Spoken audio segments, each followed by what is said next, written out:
Fala, trilheiros e trilheiras, tudo bem com vocês? Sejam bem-vindos mais uma vez à nossa aula sobre prática constitucional para você que vai prestar a prova de Direito Constitucional na segunda fase da OAB. Vamos começar o nosso curso sobre ação direta de inconstitucionalidade, revendo nessa primeira aula tudo aquilo que você precisa relembrar aí antes de ir direto para colocar a mão na massa e fazer essa peça que é super importante, uma das campeãs aí das pedidas na segunda fase da Ordem dos Advogados do Brasil. Beleza? Então vamos lá. Ação direta de inconstitucionalidade. Primeira coisa, você tem que lembrar, ela está regulamentada pela Lei 9.868 de 99.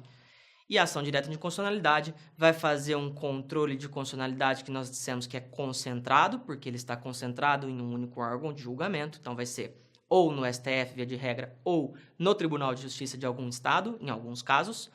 E abstrato. Por que abstrato?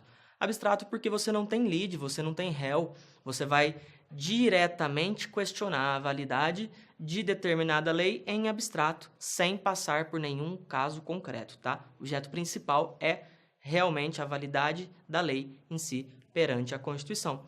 Por isso que o objetivo da ADIM, que é, como nós chamamos, ação direta de inconstitucionalidade, é expurgar, ou seja, retirar do ordenamento jurídico lei ou ato normativo viciado, formal ou materialmente. Formalmente, quando o vício decorre do seu processo de formação, materialmente, quando o vício diz respeito ao conteúdo da norma em si, tá? Sempre que houver, então, um vício incompatível com aquilo que determina a Constituição, prevalece a Constituição. Esse é o princípio da supremacia da Constituição, que é a lei que dá validade para todo ordenamento jurídico.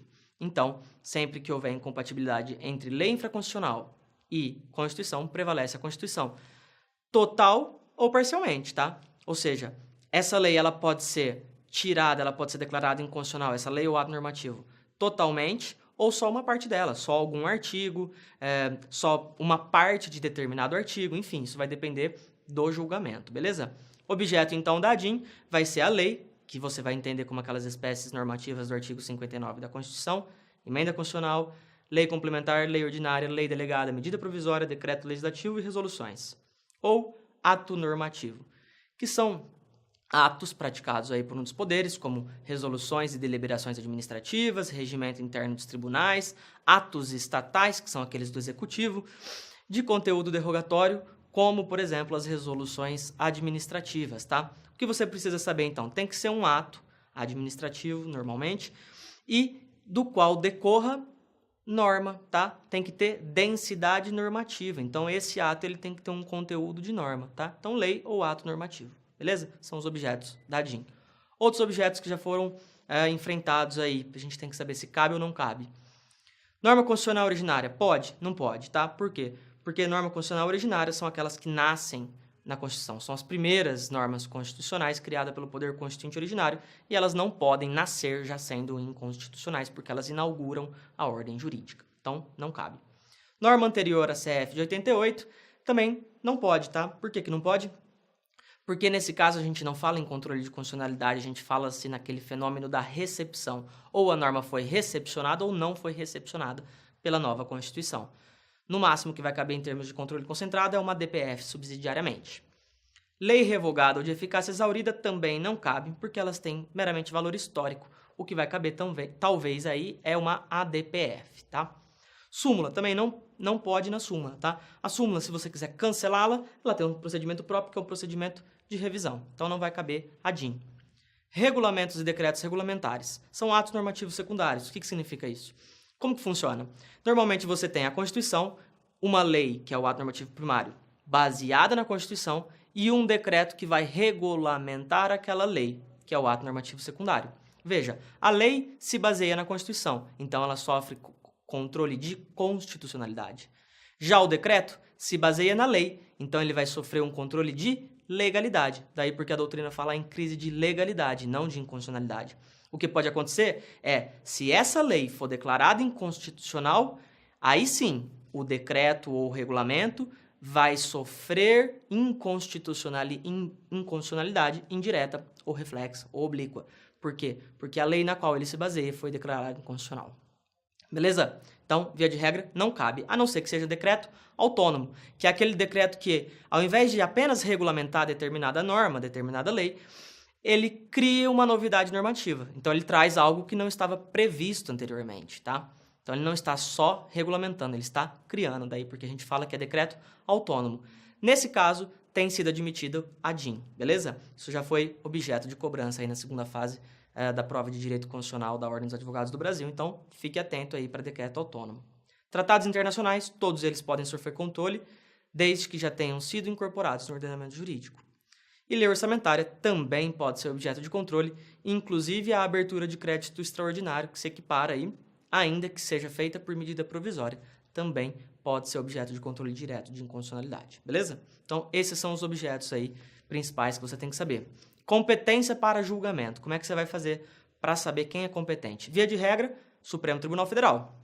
Então, se estivermos falando de uma lei ou ato normativo federal ou estadual que viola a Constituição Federal, via de regra, competência do STF. Mas para você definir a regra de competência, você tem que saber, primeiro, qual é o tipo de lei ou ato normativo e, segundo, qual é o paradigma de confronto, que foi o que eu acabei de fazer.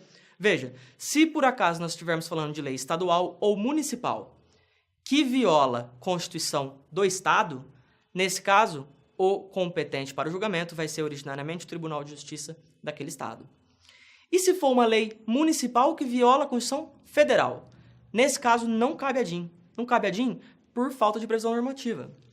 Então, nós vamos falar que cabe apenas ou controle difuso ou subsidiariamente concentrado, vai caber a DPF. Mas a DIN não cabe, tá? Lei municipal que viola a Constituição Federal, não cabe a DIN. Portanto, nós temos essas três opções aí que você vai fazer com base nesse paradigma. Qual é a lei, qual é o ato normativo e qual é o paradigma de confronto que ele viola. Se for distrital, você tem que lembrar o seguinte, que o Distrito Federal ele tem competência para produzir normas de natureza estadual ou de natureza municipal. Então, você vai ter que primeiro identificar qual é a natureza dessa norma. Ah, essa é uma norma que pode ser produzida pelos estados? Então, é uma norma estadual. Se é norma estadual, viola o quê? Qual é o paradigma de confronto? Ah, viola a Constituição Federal. Se viola a Constituição Federal, STF. Não, viola a lei orgânica. A lei orgânica do Distrito Federal é como se fosse a Constituição do Distrito, né? Ah, não, se viola a lei orgânica. Natureza estadual, viola a lei orgânica, vai ser o competente o Tribunal de Justiça do Distrito Federal e Territórios, originariamente para o julgamento dessa ação. E se for de natureza municipal? Você olhou lá nos artigos 20 e tantos lá da Constituição e viu que aquilo lá vai ser definido uma norma de competência dos municípios, então tem natureza municipal. Então, lei ou ato normativo distrital de natureza municipal que viola a Constituição Federal, não cabe, tá? É o que a gente já viu, não cabe a DIN. E se violar a lei orgânica, aí também Tribunal de Justiça do Distrito Federal e Territórios, beleza? É assim que se define competência. Legitimidade, a legitimidade ela vem no artigo 103 da Constituição Federal, que vai ser repetido pelo artigo 2º da lei de ADIM, tá? E que são esses daí que vocês estão vendo. Quais que são os peguinhas aí, quais que são os detalhes que você tem que saber? Primeiro, esses que estão em vermelho, mesa de Assembleia Legislativa, governador de estado e confederação sindical ou entidade de classe de âmbito nacional, devem demonstrar pertinência temática. Então, quando você está fazendo a prova, você vai colocar lá um tópico da legitimidade, falando que aquele que está entrando com a ação consta do rol do artigo 103 da Constituição, e você tem que demonstrar pertinência temática, ou seja, olha, o governador tem interesse direto nessa lei, porque é uma lei que afeta o Estado. A mesa de Assembleia Legislativa é a mesma coisa, porque essa lei ela afeta aí o seu Estado, os seus representantes. A confederação sindical ou entidade de classe tem a pertinência temática demonstrada quando ela demonstra que há interesse direto nas categorias que ela representa, por exemplo, entendeu? Então, nesses casos, você tem que demonstrar pertinência temática. Todos os outros são considerados legitimados universais, não precisam fazer isso. Partido político com representação no Congresso Nacional. Basta um parlamentar. A OAB é cheia de fazer essa pegadinha aí, falando que tem apenas 2 ou tem apenas 3 representantes. Isso não interessa. Tem um parlamentar eleito, deputado ou senador, já tem a representação, que é o requisito aí do artigo 2º, inciso 8º. Aí. E, por fim, o que você tem que saber? Que entidade de classe significa categoria profissional. A UNE, a União Nacional dos Estudantes, já tentou propor uma ação, foi decidido que eles não têm legitimidade, porque eles não representam categoria profissional. Então, entidade de classe significa categoria profissional. E, por último, esses dois aí, ó, o artigo 2º, inciso 8 e 9, são aqueles que necessitam advogados, tá? Então, provavelmente, se você fazer a tua prova aí da OAB, você vai representar uma dessas duas situações aí, um desses dois legitimados. Por quê? Porque todos os outros legitimados possuem capacidade postulatória, não precisam de advogados, beleza? Procedimento. Você precisa requisitos gerais da petição inicial, lá do artigo 319 do Código de Processo Civil, naquilo que couber. Mas o mais importante está lá na lei 9.868, que é a lei da ADIM, no artigo 3º. Você tem que trazer o dispositivo da lei ou do ato normativo questionado e os fundamentos, por que é que você está questionando, e o pedido, né? Então, qual é o teu pedido aí? Que se declare pedido principal inconstitucional determinada norma ou uma parte dela, tá? O que mais? Feito isso, se não for indeferida a sua petição, o relator ele vai requerer informações aos órgãos e às autoridades que elaboraram aquela norma em 30 dias. Depois, vai abrir prazo para a Advocacia Geral da União e em 15 dias, e depois, sucessivamente, mais 15 dias para que a Procuradoria-Geral da República, cada um ali, deem as suas manifestações, e ao final disso ele vai pedir para que se marque o julgamento. Por que eu estou falando isso, desse procedimento? Porque parte dele você vai incluir no seu pedido, beleza? Medida cautelar, última coisa que você tem que saber aí, o STF está lá no artigo 102, inciso 1, a linha P da Constituição Federal, que compete a ele julgar a medida cautelar, e o artigo 10 também da lei de ADIM, autoriza aí a propositura de medida cautelar. Então, você pode fazer a requisição da medida cautelar, beleza? Para quê? Para que suspenda-se a eficácia da lei desde a concessão da medida.